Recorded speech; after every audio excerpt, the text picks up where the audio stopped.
Bonsoir à tous et bienvenue dans votre nouveau rendez-vous. Agnès Simon-Pietri, bonsoir. Vous êtes la première.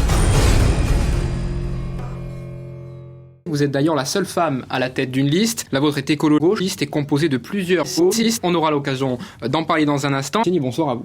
Bonsoir Jean-André, bonsoir Agnès Simon-Pietri. Vous présidez l'Office de l'environnement et puis vous quittez l'Office de l'environnement. Vous êtes parti de vous-même ou est-ce que c'est Gilles et ses alliés politiques qui vous ont poussé à partir ?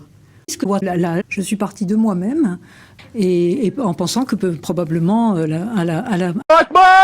Mais c'est maintenant que je encule l'environnement. On regarde ce reportage de Daniel Bansard et de Pierre Nicolas. Tournage du film pour Agnès Simon-Pietri à Ajaccio, de l'Office de l'environnement de 2015 à 2017 sous la première mandature de Gilles Simeoni. On fait ça en 1v1.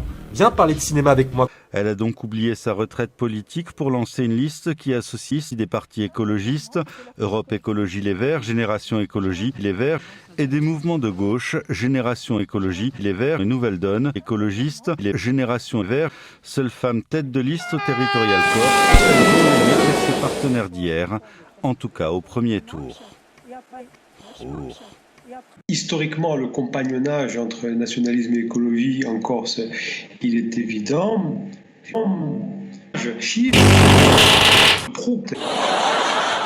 Et elle veut se battre, c'est son ancrage à gauche contre la pauvreté, des déchets, à reprendre à son compte l'idée d'un revenu universel, cher à son partenaire, Benoît Hamon. Nous ne voyons pas de proposition claire. Donc nous sommes engagés pour aller vers une clarification et des propositions réellement claires, mais aussi très clarifiées. Et si vous y retournez, c'est que vous considérez que votre pays a depuis largement grandi. Qu'est-ce qui vous le garantit ? Et la prise de conscience générale sur le défi climatique, sur les enjeux, je pense que tout le monde maintenant a cette conscience. C'est-à-dire des gens qui disent non, c'est pas vrai. Et il y a des gens qui disent mais nous, finalement, ça nous... On bat les couilles, frère. Et nous, on pense que vraiment, il faut pêcher. Vous-même, quand vous avez présenté votre démarche avec votre liste, vous avez dit nous n'avons pas de leader, il n'y a pas de leader aujourd'hui. Lidl, le territoire de la Rogne. J'ai un pistolet qui tire des balles en fer. Mais je l'ai oublié chez mon frère. La quasi-totalité de vos colistiers, vous y faites allusion, sont étrangers aux institutions et à la vie publique. Est-ce que ce manque d'expérience, il ne peut pas aussi à un moment donné vous desservir ? Non. Que nous n'allons pas à la pêche aux voix avec la mer. Alors, on va vers votre pensée politique, Agnès Simon-Pietri. Entre nationalisme et gauche, votre cœur balance toujours. Et en 2013, vous allez nous dire c'est une période révolue. Est-ce que vous êtes tous pour l'autonomie ? Oui, absolument. Ça fait partie de nos fondamentaux. Il y a beaucoup plus urgent. Et l'urgence, c'est le cas. Il y a tellement de dossiers que savoir si on va aller vers l'autodétermination ou non, pour l'instant, ça n'est pas le cœur de notre projet. Nous essayons d'être très à une crise qui nous concerne maintenant tous, avec toutes les conséquences derrière, les conséquences sociales. Vous aviez dit, il y a quelques jours, notre territoire est le territoire de la Rogne. Alors nous, quand je suis arrivée, en 4 mois, nous avons mis au point un plan pour traiter les déchets. Ah ouais, je traite. Avec toutes les solutions, des solutions d'urgence et des solutions étalées sur 5 ans, pour traiter matière par matière.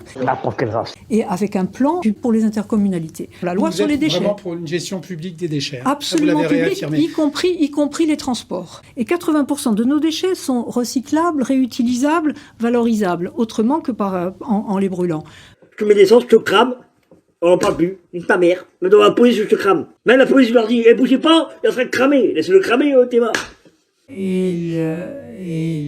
Tout d'abord, est-ce que vous comptez, revoir, modifier le PADUC ? Alors nous pensons que le PADUC, donc le attaque par les forces du mal de gars. Non. Vous demandez aussi à ce que la collectivité de Corse utilise son droit de préemption. En gros, c'est faire acheter des tuiles par la CDC pour faire du bio. Je vais donner un exemple très simple. Il y avait demain, s'il y a une crise alimentaire ou climatique et alimentaire, du vin, c'est bien, on boira du vin. Mais tu vas rien choper du tout, toi. T'as un travelot, toi. À part péter, chier dans ta culotte et boire du vin. Boire du vin, des bouteilles de balles, là. Agnès Simon-Pietri, il faut plus de tourisme ? Il faut que nous nous mettions d'accord. Les touristes, c'est des déchets insupportables. Donc, il faut qu'on limite le tourisme. On revient à la question politique, peut-être, Jean-André. Gilles Simeoni a soutenu Yannick Jadot. Il y a dans cette campagne électorale des listes avec lesquelles nous n'avons aucun point commun. et qu'il faudra faire barrage à ces listes-là, quoi qu'il arrive. En Rive, s'il y a un bloc de droite contre un bloc nationaliste, vous irez vers le bloc nationaliste. Nous prendrons la décision tous ensemble, mais nous n'irons pas vers un bloc de droite. Et votre vrai ennemi, finalement, c'est la droite et l'extrême droite? Absolument. Absolument, parce que la spéculation et le tout et la croissance indéfinie, c'est un modèle qui n'est plus supportable, qui n'est plus soutenable, et en Corse encore moins qu'ailleurs. Ça sera là le mot de la fin. Merci Agnès Simon-Piettre et merci Laurent Minchinsi. C'est déjà la fin de ce premier numéro.